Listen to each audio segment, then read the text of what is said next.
God is not unjust and will not forget everything you have done for love of His name.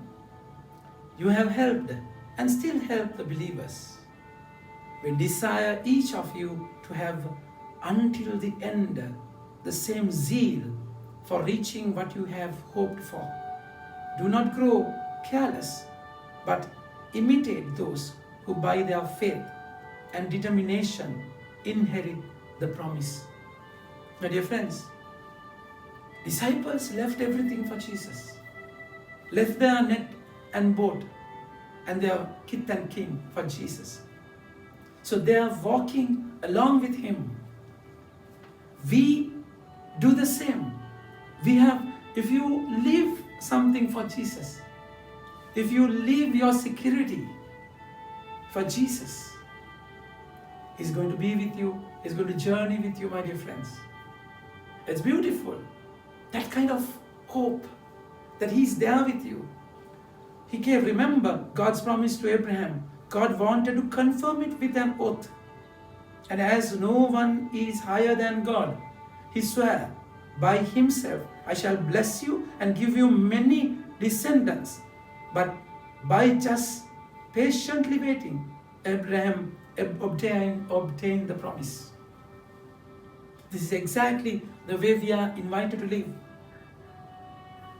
That is enough to encourage us strongly when we leave everything to hold to the hope set before us. This hope is like a steadfast anchor of the soul, secure and firm, trust beyond the curtain of the temple into the sanctuary itself, where Jesus has entered ahead of us. Jesus, high priest, forever is in the order of Melchizedek. And He's there with you. He's journeying with you. And the Gospel speaks about a Sabbath. And where they were walking through a field. Disciples were walking with Him. And Pharisees also were walking with Him. But then their walk was different. The way they connected themselves with Jesus was different. Disciples, because He is the high priest, the disciples, they were like little lambs, followed the shepherd. They were like little children, went with the Father. And so they were so comfortable. Sabbath, the true meaning of Sabbath is that to be with the Lord. God worked 6 days and rested on the 7th day and asked people to wait upon the Lord. Stay connected. Think about the connection.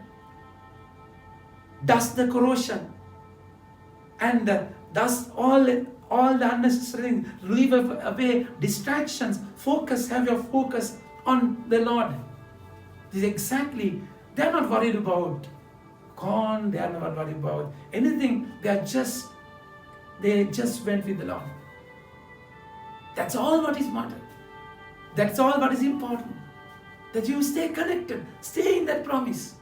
That hope is like an anchor, steadfast anchor. My dear friends, the Gospel says, as His disciples walked along with Him, they began to pick the heads of the grain and crush them in their hands. They can eat grain, but then they can't crush it with their hands on the Sabbath day. That, of course, that's not a God-given law. There's a law created by men. And then they were angry. And they were so judgmental. Their focus is not Jesus. They were so picky. They were so judgmental. They are so worried about the worldly things and lost the meaning of Sabbath. So however they observe the law, they live for the law. Jesus said, Sabbath is for the people, not people for the Sabbath. God is above Sabbath. They lost the meaning of it.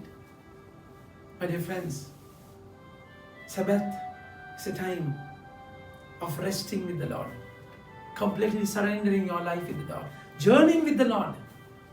There's a meaning of it. But when they put that allegation upon the disciples, Jesus didn't pick up, Jesus didn't eat anything. Disciples were eating. And he's like the father with the children, looked after them. Had they done anything wrong, he could have definitely explained them. He always did so in their journey with Jesus when they were fighting for the position. Who is the first and who is the leader? Jesus took them closer and explained them. If you want to be the first, you have to be the last. If you want to be the master, you have to be the servant. This is exactly what he did. He definitely could have corrected them. My dear friends, here he is there. Disciples were worried about it. Connection. When he was in the seashore, when they were in the sea, they were worried because he's not there. Because they're like children. They were in that connection. And Jesus spoke for them. Jesus was fighting with them. Exodus 14:14. You be still, I'm going to fight for you. That's exactly a high priest. He will stand on behalf of us. And he says, he quotes about David, the way he went to the temple and eat the bread which was given only to priests. And Jesus, disciple could have not known about that scripture, that quotation. But Jesus exactly knew. And then he fought for them. My dear friends, it's beautiful. That hope is like an anchor, steadfast anchor, that he is there for you. Emmanuel is there with you. Just think about it. In your journey, just journey with the Lord. You may walk in a different field. He will provide you. He will understand your hunger. He will understand your thirst. He knows your need. If you just leave what you have, he will provide you. He will sustain you. He will take care of you. That hope is like an anchor. Think about it. Have it. Enjoy it. Worry about one thing. Whether you're journeying with him. Whether your connection is proper. Are you connected to him strongly? That's only worry you should have. Once you know that you are connected, you don't have to worry about anything apart from that. Have a nice day. May God bless you, my dear friends.